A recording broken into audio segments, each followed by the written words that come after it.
Here's the truth nobody wants to admit. You're probably wasting 8 hours a day making someone else rich while staying broke yourself. And the worst part? You think that's just how it's supposed to be. Look, I get it.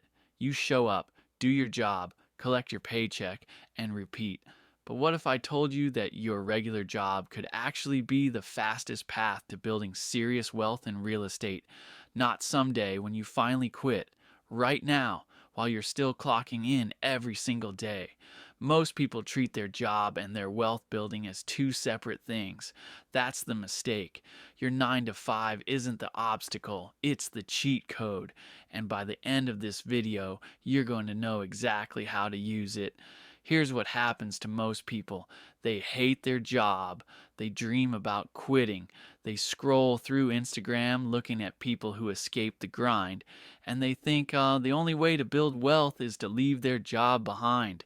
So they stay stuck. They keep working, keep complaining, and never actually build anything. Or worse, they quit too early with no plan, no money saved, and no idea what they're doing. Then they're back at another job 6 months later, even more broke than before. The real problem isn't your job. It's that nobody taught you how to use it correctly. Your 9 to 5 gives you three things that are absolutely critical for building wealth in real estate: a steady income, access to credit, and structure. But most people throw all three of those away because they're too busy hating Mondays. Think about it. When you don't have a job, getting a loan is almost impossible. Banks don't care about your dreams or your side hustle. They care about proof of income. They want to see W-2s, pay stubs, and tax returns that show consistent money coming in. Without that, you're not buying anything. But when you have a job, doors open. You can get approved for mortgages, lines of credit, business loans. You have leverage, and leverage is how you build wealth fast. But here's where people mess up. They get the job, they get the income, and then they spend it all. New car, bigger apartment, eating out every weekend. They use their job to fund a lifestyle instead of using it to fund their freedom. That's the trap, and that's exactly what we're going to fix. Let's break down how this actually works, step by step. No fluff. Just the real strategy that people are using right now to go from broke employees to real estate investors without quitting their jobs.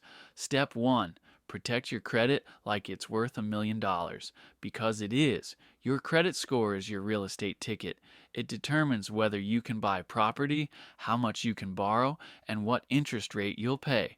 A good credit score can save you tens of thousands of dollars on a single property. A bad one will lock you out completely. So while you're working your 9 to 5, you need to be obsessed with your credit. Pay every bill on time. Keep your credit card balances low.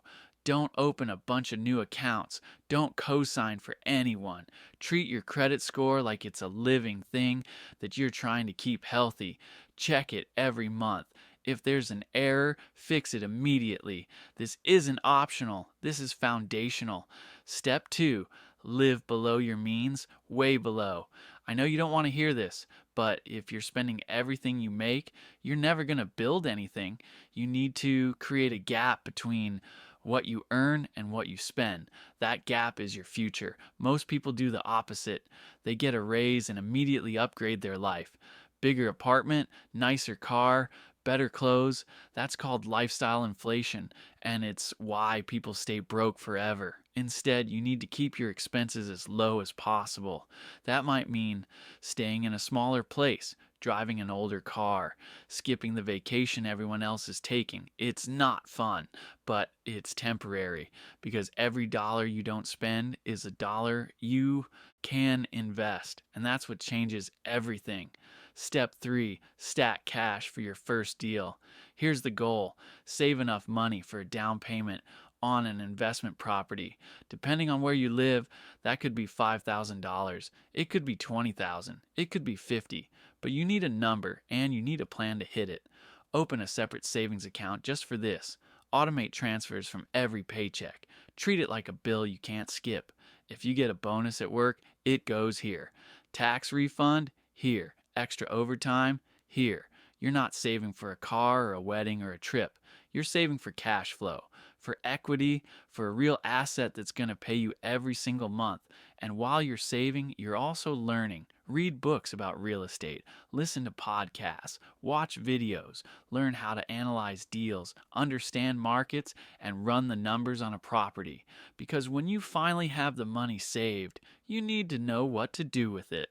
Too many people save up cash and then blow it on a bad deal because they didn't do the homework. Step 4, use your job to get approved. This is the part most people don't understand. When you go to a bank for a mortgage, they're going to ask for proof of income, and the best proof is a W-2 from a steady job. If you've been at the same place for 2 years, even better. Banks love stability. They want to see that you're not a risk. So while you're working, you're building that track record. You're showing up, you're getting paid. You're creating the exact profile that lenders want to see. This is why quitting your job before you buy your first property is one of the worst mistakes you can make.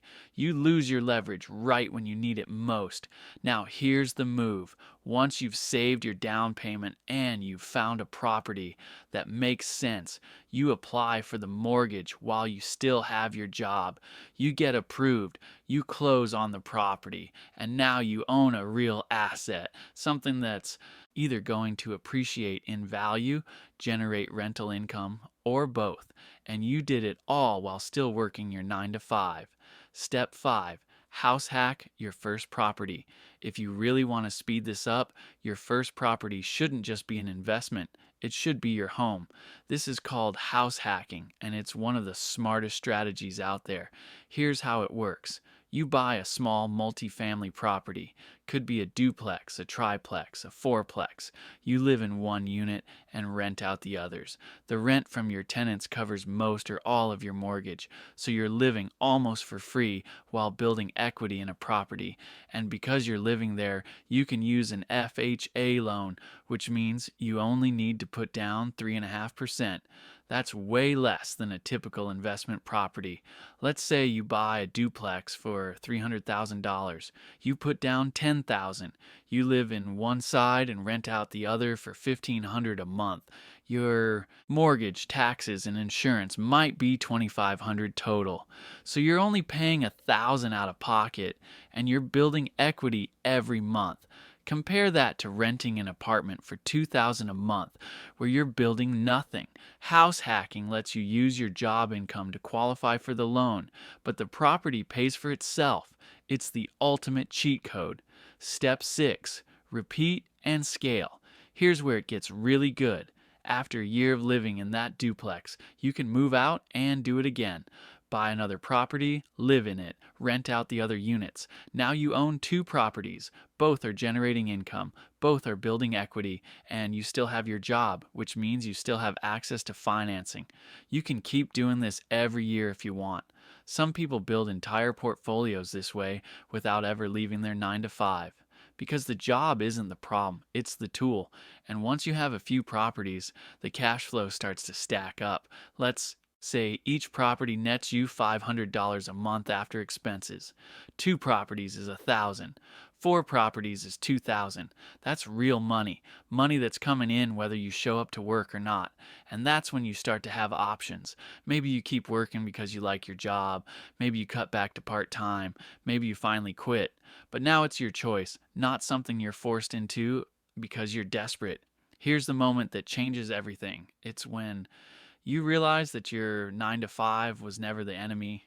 The enemy was the belief that you had to choose between working and building wealth. You don't. You can do both. And the people who figure this out early are the ones who win. They're not waiting for permission. They're not waiting to feel ready.